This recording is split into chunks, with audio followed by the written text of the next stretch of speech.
Debemos considerar que el impacto que ha tenido esta pandemia, no solamente en el Ecuador a nivel nacional, sino también a nivel internacional, determina consecuencias hasta ahora impredecibles. Hasta el momento no sabemos cuándo terminará al 100% esta situación en nuestros países y debemos considerar que los efectos que se evidencian a propósito de esta afectación que produce la pandemia se los puede apreciar de una manera pluriofensiva. Y respecto específicamente al ámbito penal, esta afectación gira en torno a bienes fundamentales. No solamente el bien jurídico de la salud, sino también, entre otros, la economía, la seguridad, la libertad, el trabajo y especialmente para nuestro caso, el derecho a la justicia. Y es que este grave problema que en el orden sanitario se ha generado en todo el mundo ha tenido sus secuelas especialmente en su afectación a bienes jurídicos que se relacionan con el proceso penal, como es la justicia y específicamente el servicio de la administración de justicia. Debemos reconocer que este mal denominado coronavirus atacó específicamente una posibilidad cierta del desarrollo del ser humano en sociedad. Esto es, la relación que tiene el ser humano con su entorno, y este es un concepto propio no solamente de la comunidad, sino inclusive del Estado. En esta esfera debemos establecer que existe una relación directa entre la crisis sanitaria y la justicia penal. La crisis sanitaria entendida ya como una pandemia generalizada y por su parte el servicio de administración de justicia. Y para esto, en estos minutos que me corresponden, considero importante realizar un análisis en dos esferas. Una esfera considerando los aspectos positivos que deja toda esta pandemia y otra considerando los aspectos negativos que ha dado lugar esta crisis sanitaria. Y vamos, en primer lugar, al desarrollo en cuanto a los aspectos negativos. Entre los aspectos negativos que se han visto evidenciados a propósito de esta crisis sanitaria, encontramos fundamentalmente la paralización de actividades. Sea total o parcial, la paralización de actividades en el servicio justicia ha sido evidente. Y esto es especialmente grave si consideramos la órbita penal, por cuanto esta paralización en el servicio de la administración de justicia, dejando claro está, el servicio para las situaciones de flagrancia y situaciones de garantías jurisdiccionales. De manera general, esta paralización afecta a la situación jurídica y angustia la situación jurídica de las personas que se encuentran enmarcadas dentro de un drama penal.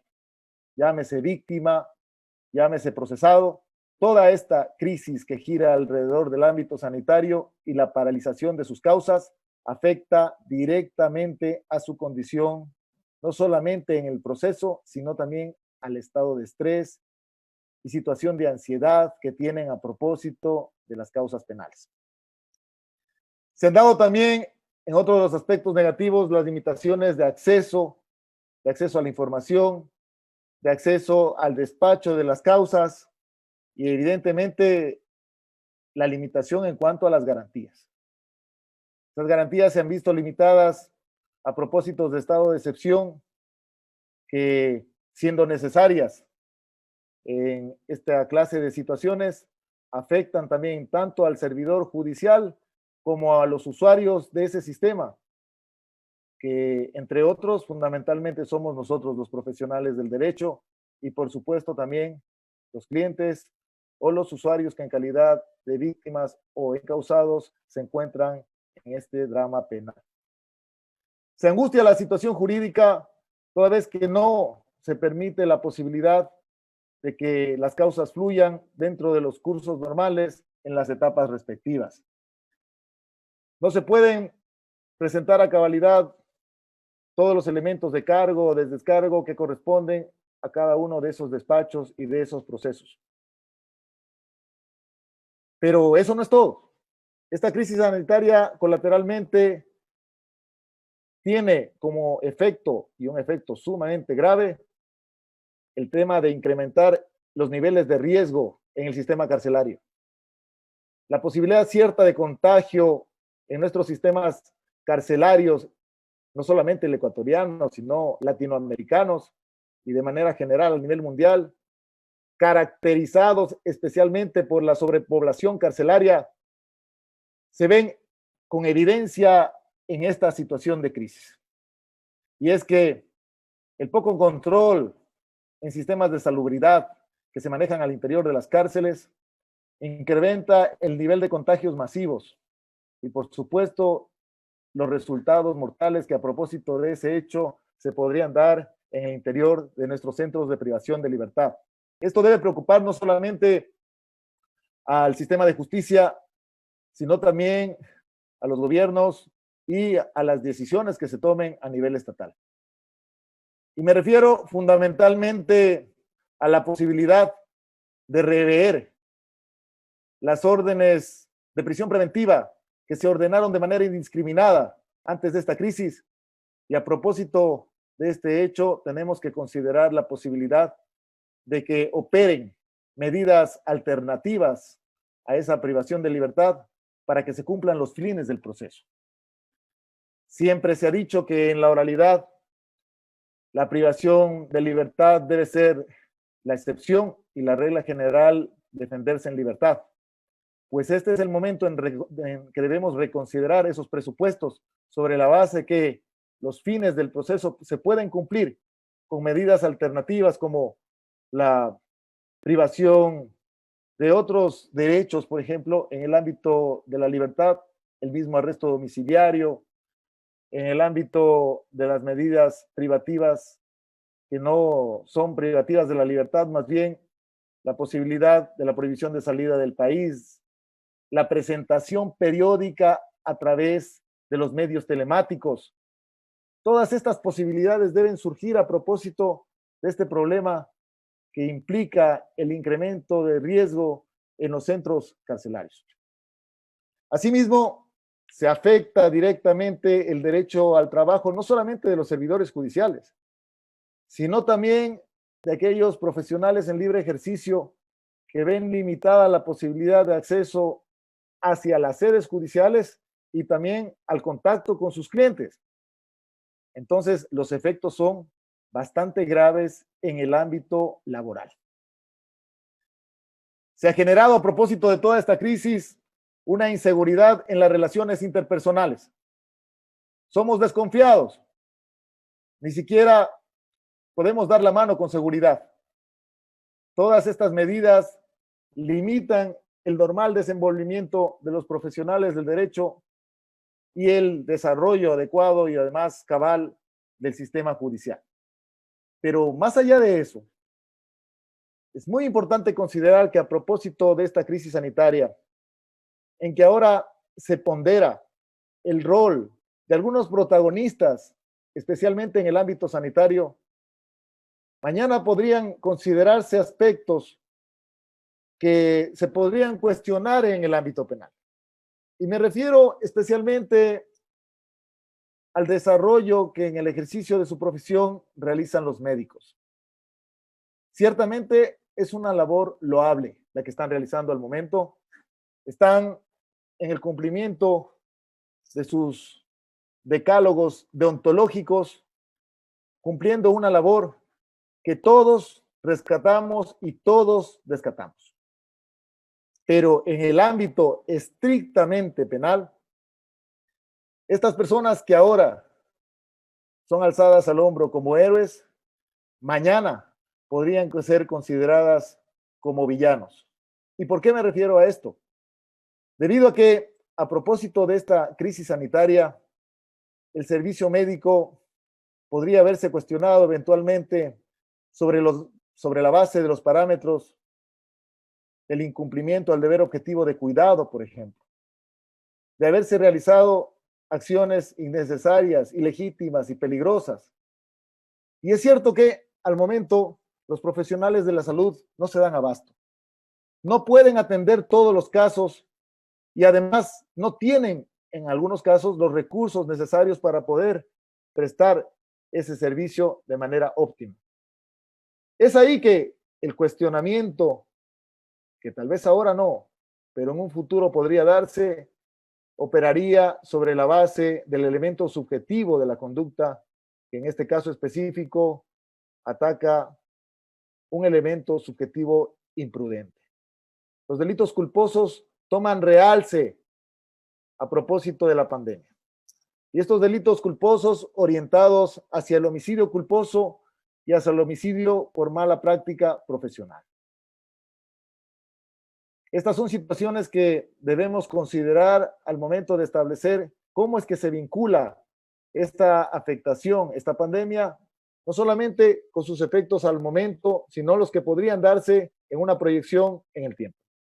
La responsabilidad médica e inclusive la que puede provenir respecto al Estado son situaciones jurídicas que posiblemente podrían plantearse en un futuro no muy lejano.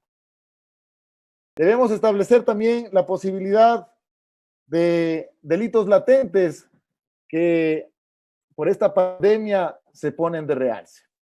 Me refiero específicamente a delitos como el incumplimiento de decisiones legítimas de autoridad competente, en otras latitudes conocido como delito de desacato. La posibilidad de desobediencia siempre es una infracción latente, y esto a propósito de que se regulan con rigurosidad medidas para limitar los derechos de los ciudadanos, y los ciudadanos se resisten en este marco a obedecer, a acatar esas conductas. Debemos reflexionar sobre la posibilidad del cumplimiento de estos delitos, sobre los apresamientos a propósito de estos delitos y las causas que se generan, los procesos penales que se generan por estas infracciones. ¿Cuál es el alcance del término autoridad en un estado de pandemia, en un estado de crisis sanitaria? Las disposiciones se dan desde distintas órbitas, distintas personas realizan disposiciones en el orden de cumplimiento que se ejecutan generalmente por el órgano policial o por el órgano militar. Los alcances entonces de estas disposiciones tienen que considerarse a propósito de su incumplimiento. Y si los ciudadanos deben ser encausados por estas manifestaciones de distinto origen, que no siempre son judicial, sino en el mayor caso son y provienen de órganos administrativos. Pero ciertamente su incumplimiento está generando repercusiones en el orden penal. El incumplimiento de disposiciones de un alcalde, por ejemplo, al ser inobservado por el ciudadano en un estado de excepción, podría generar una situación de apresamiento y un proceso penal. Esto es lo que debemos considerar al momento de establecer la procedencia o no, la pertinencia o no de este delito de incumplimiento de decisiones legítimas de autoridad competente. Pero también a este se suma la posibilidad cierta de que el personal policial o militar realice excesos en el ejercicio de su función. Y estos excesos en contravención expresa de las garantías básicas al debido proceso. La represión es latente y la reacción de los ciudadanos frente a esos actos también es manifiesta. En ese sentido, debemos controlar no solamente que esas disposiciones de autoridad competente, que como indiqué, provienen de distinta índole, se cumplan, sino también que el acto de cumplimiento sea ejercido dentro del marco que establece las garantías al debido proceso como diques que contienen el ejercicio abusivo del poder punitivo. Esto en cuanto a los aspectos negativos que podemos resaltar a propósito de esta crisis sanitaria. Pero también tenemos que resaltar los aspectos positivos. Y algunos pensarán, pero ¿cómo vamos a ver dentro de toda esta crisis y esta pandemia algo que sea positivo? Ciertamente existen aspectos puntuales. El primero, en lo formal, supone la importancia que se genera a propósito de la utilización de medidas de bioseguridad en toda esfera de trabajo, en toda esfera de relación.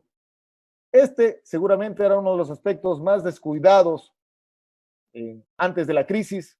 Generalmente teníamos situaciones insalubres en algunas sedes judiciales, por ejemplo, no se prestaba un servicio sanitario adecuado, un servicio que controle filtros de bioseguridad.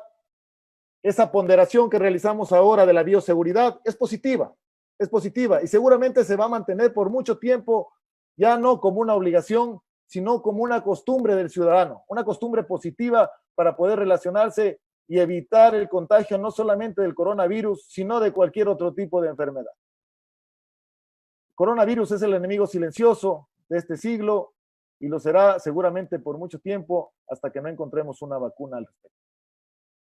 Pero el aspecto más importante en cuanto al proceso, ya en estos minutos finales que me corresponde intervenir, creo que debe ser rescatado en torno a la oralidad. Y la oralidad entendida como un medio procesal. Dentro de esta noción epistemológica del proceso, como un método para solucionar un conflicto de manera bilateralizada, en un ámbito de igualdad, ante un tercero imparcial que se llama juez. Esto es importante considerar. La optimización de los medios tecnológicos que antes ya los teníamos, previstos inclusive en nuestra legislación, pero que no se aplicaban al 100%. Y me refiero especialmente a la posibilidad concreta y determinante que a propósito de esta crisis hagamos definitivamente la migración del expediente físico al expediente virtual. Desterrar al 100% los papeles en los procesos. Que la información quede registrada de manera digital no solamente es una posibilidad, sino es una necesidad en todo proceso, no solamente el penal, sino en toda materia en la que se administre la justicia. Y a propósito de esto, la optimización de la tecnología buscará, además, fortalecer los sistemas de audiencias, que son el principal escenario en el que se desarrolla la oralidad. Seguramente, en un futuro muy cercano, tendremos la posibilidad cierta de que se realicen reformas en torno a la oralidad. Y la oralidad, entendida como un sistema de audiencias, se desarrollará posiblemente con una oralidad al 100%, en la que el juez esté en su despacho, el procesado esté en su centro de privación de libertad, el abogado esté en su estudio jurídico y el fiscal esté en su despacho de la fiscalía. Los testigos estarán en su domicilio. La posibilidad de que testigos y peritos declaren ya no vía telemática en las mismas sedes judiciales, como estábamos realizando antes esa oralidad. El perito, para declarar a través de videoconferencia, debía asistir a la sede judicial para ser conectado, tener la conferencia. Ahora lo podrá hacer desde su mismo domicilio, desde su mismo sitio. Todo esto se optimizará a propósito del servicio que requiere la administración de justicia. Se cuestionarán también figuras en el ámbito penal como el testimonio anticipado, por cuanto el testigo no puede concurrir a la sede judicial o porque va a salir del país. Estos presupuestos ya no pueden existir en el ámbito penal. A través de la videoconferencia se permitirá la intervención de la persona desde cualquier sitio que se encuentre previa acreditación, evidentemente como uno de los presupuestos al rendir el examen o el contraexamen. Pero no solo esto. No solamente el ejercicio de la audiencia seguramente se verá fortalecido, sino también deberá fortalecerse la tramitación de los procesos 100% virtuales. A través del expediente virtual, el expediente virtual se formará porque ya no existirá un límite de espacio ni tampoco los tiempos de traslado para poder intervenir. Pueden optimizarse las actuaciones en un desarrollo de litigación a nivel nacional. El abogado podrá estar en la mañana en una audiencia en Cuenca y al mismo tiempo en la tarde en una audiencia en Machala, sin ningún problema y sin agotar su esfuerzo en cuanto al desarrollo de un traslado físico. Esto a propósito además de la utilización de nuevas plataformas que hasta antes de esta pandemia no eran comunes ni estaban familiarizadas con los abogados, como Zedia, Zoom, Teams y el uso del WhatsApp. Este es un resumen de los aspectos importantes que brinda para el ciudadano usuario del sistema de justicia penal y además también para el mismo profesional de derecho en cuanto a las posibilidades que tiene para aprovechar esta situación y generar no solamente ya un desarrollo de trabajo en una oficina, en un estudio jurídico físico, sino también estructurar ya los estudios jurídicos virtuales.